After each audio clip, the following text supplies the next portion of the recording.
Halo semuanya, jumpa lagi dengan saya Chandra di channel Terapin Tekno. iPhone X bisa dikatakan adalah iPhone pertama kali yang menggunakan desain poni. HP ini launching pada tahun 2017, yang dimana umurnya HP ini udah 5 tahun. Pertanyaannya, Apakah HP ini masih worth it di tahun 2022? Mengingat HP ini udah banyak kekurangannya, terutama dari kapasitas baterai yang kecil banget bisa dikatakan. dan juga untuk dukungan iOS-nya untuk tahun ini adalah tahun terakhir buat si iPhone X ini. Dan kedepannya mungkin iPhone X juga bakalan kebagian iOS terbaru. Saya juga pengen cerita beberapa pengalaman saya selama 2 minggu pakai iPhone X ini. Dan gimana sih rasanya pakai iPhone X kurang lebih 2 minggu? Apakah ada kendala HP ini? Pertama, kita bahas dari segi desainnya terlebih dahulu. Buat masalah desain, bisa dikatakan iPhone X ini agak sedikit lumayan kuno ya. Dalam artian, ya memang ini desain HP 2017 yang mayoritas desainnya seperti ini. Kalau kita terapkan di tahun 2022, ya iPhone X ini memiliki bahasa desain yang agak kuno. Karena memang ini adalah HP mbah. HP mbah, maksudnya Ini udah jadi mbah. untuk bagian belakangnya sendiri di sini Corning Gorilla Glass jadi kerasa solid banget. Untuk masalah framenya sendiri bisa dikatakan HP itu masih melengkung karena memang di tahun 2017 belum ada tuh HP yang pakai desain kotak. Cuman iPhone 4S aja setahu saya. Yang paling kelihatan kunonya juga yaitu masalah desain kameranya nih, yang dimana konfigurasi kameranya ini vertikal ke bawah.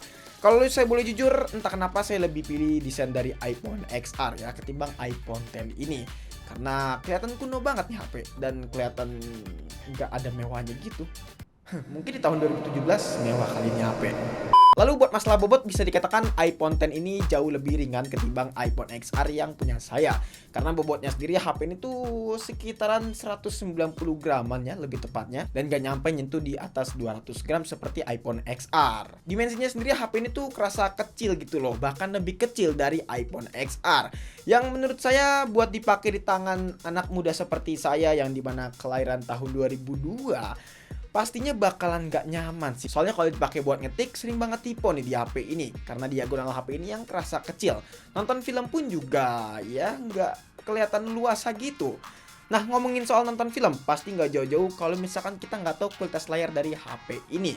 Karena buat kualitas layarnya sendiri bisa dikatakan memang HP ini tuh cukup bagus ya guys ya. Buat ukurannya sendiri di sini 5,8 inch yang dimana ini kelihatan kecil kalau kita pakai di tahun 2022. Terus juga untuk resolusinya sendiri di sini udah tajam banget yaitu 1125 kali 2436 pixel. Lalu untuk panelnya sendiri di sini udah pakai panel Super Retina OLED SDR10 yang dimana layarnya bener-bener tajam sih ya. Cuman ukurannya aja yang mungil gini.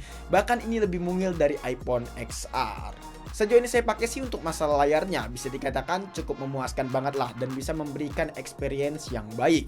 Dipakai di luar ruangan di sini masih kelihatan cukup jelas karena brightness-nya ini cukup besar ya guys ya, yang bisa di-push hingga 625 nits. Jadi kalau kita pakai di luar itu nggak kelihatan gelap-gelap banget gitu loh. Buat diajak nonton film pun juga kerasa nyaman ya teman-teman, detailnya tajam terus juga warnanya cakep banget karena udah mendukung konten SDR10 walaupun belum plus ya, masih SDR10 biasa aja. Ada juga fitur dukungan Dolby Vision yang membuat tampilan warna makin tambah ciamik nih. Tapi kekurangannya ukuran layar dari HP ini tuh bener-bener kerasa kecil gitu loh. Yang dimana kita biasanya memegang HP dengan ukuran 6 inch ke atas ya. Tapi HP ini masih mengantongi 5,8 inch aja. Jadi bener-bener kerasa banget bedanya. Karena HP ini keunggulannya kalau dioperasikan dengan satu tangan itu bener-bener nyaman banget. Tapi kalau dioperasikan dengan dua tangan, auto pegel tangan kalian. Pegelnya ya karena tabrakan mulu tuh jempol.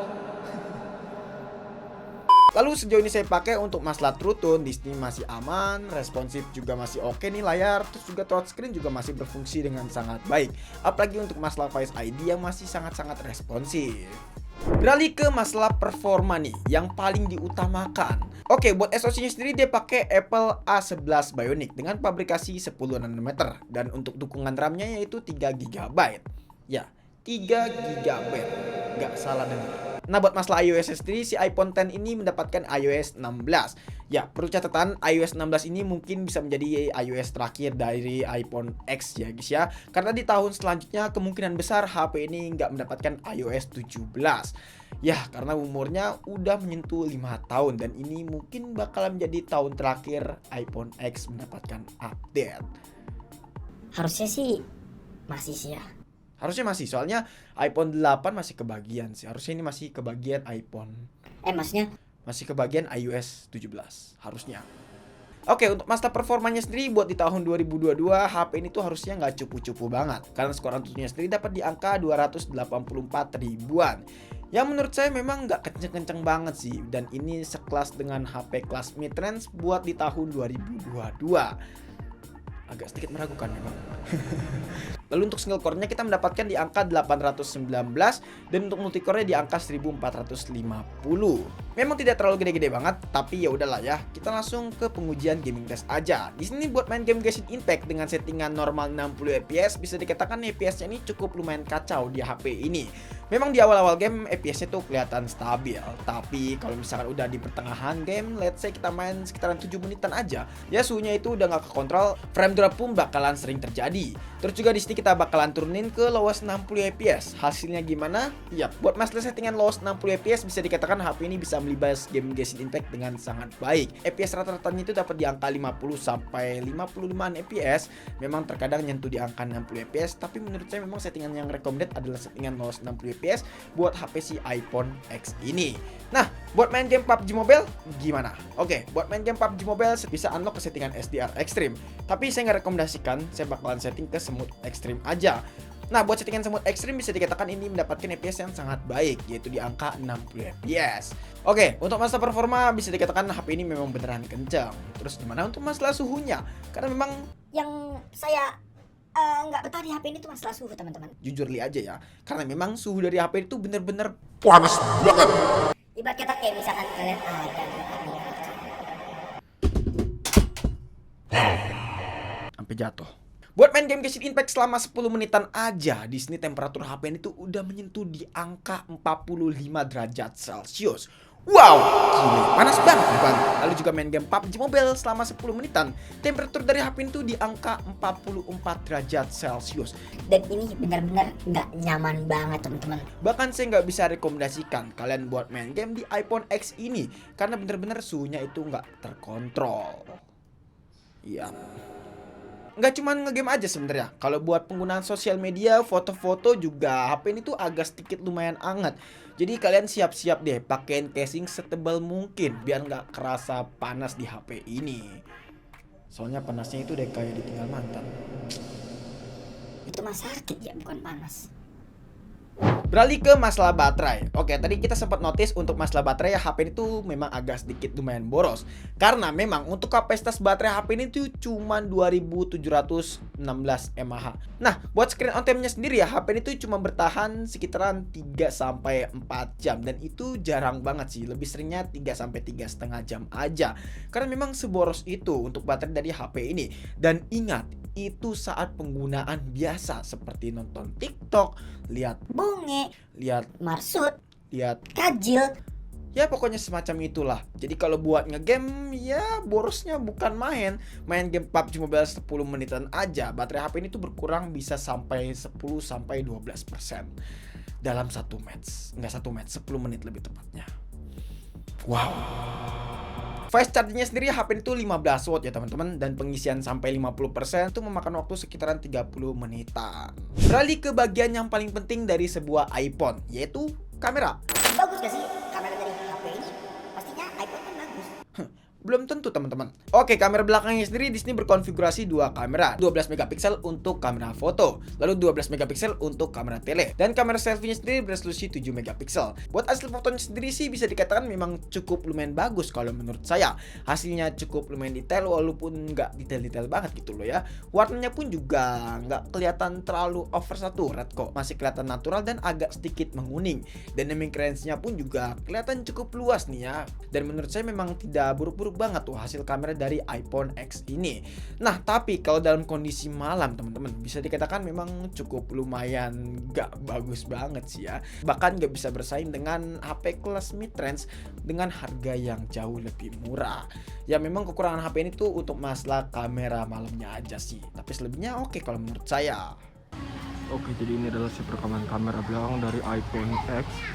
Resolusi Full HD plus 30 fps. Untuk hasilnya kurang lebih seperti ini. Di sini juga bisa langsung pindah-pindah lensa ya teman-teman. Ya, Dan menurut teman-teman gimana hasilnya? Oke teman-teman, jadi ini adalah hasil perekaman kamera depan dari iPhone X alias iPhone X resolusi Full HD plus 30 fps. Untuk hasilnya kurang lebih seperti ini. Menurut saya bagus ya untuk hasil kamera depannya. Lalu harganya berapa sih bang iPhone X ini? Nah, untuk masalah harga, iPhone X ini buat varian 64GB dengan kondisi second inter itu di harga sekitaran 3,4 jutaan, bahkan 3,2 jutaan untuk saat ini. Dan ini bakalan turun terus karena untuk iPhone 14 udah rilis dan sudah banyak banget yang pakai iPhone 14. Sayangnya saya belum bisa pakai iPhone 14. Kesimpulannya, apakah HP ini worth it di tahun 2022? Jawabannya kalau menurut saya pribadi worth it. Kalau penggunaannya itu penggunaan ringan seperti sosial media, bales chat, terus juga nonton TikTok, gabut ya. Tapi kalau buat ngegame HP ini tuh nggak worth it. Nah kalau buat foto-foto pun juga HP ini bisa dikatakan masih worth it. Dan juga yang perlu kalian catat, untuk layar sendiri di sini udah pakai panel OLED jadi kerasa nyaman. Yang menurut saya ini menjadi nilai plus dari iPhone X ini teman-teman.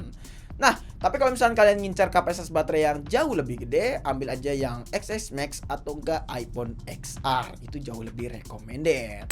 Oke guys, mungkin cukup sekian aja video kali ini. Kalau misalnya kalian punya pendapat atau punya pertanyaan lainnya, bisa aja langsung tulis di kolom komentar, friend. Chandra pamit dan sampai jumpa di video selanjutnya.